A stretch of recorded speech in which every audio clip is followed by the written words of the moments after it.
Hello, it's Claire from the Environmental Education Project at Rossiston Forestry Centre as part of South Derbyshire District Council, and today's Advent Challenge is to go for a walk in nature and to collect something that you might give as a gift for someone else.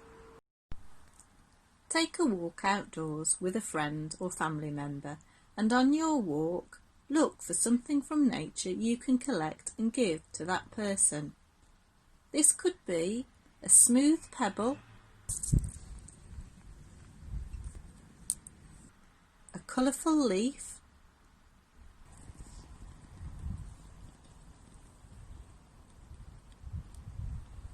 a soft feather,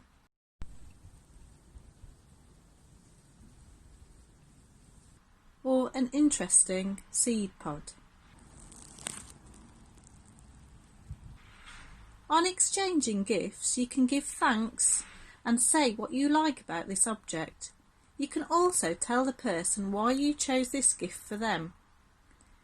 This little activity puts emphasis on gifts not needing to be expensive or elaborate and celebrates our appreciation for each other and for nature. Please ensure you collect responsibly and to protect habitats you might be collecting objects from. We hope you enjoy this activity.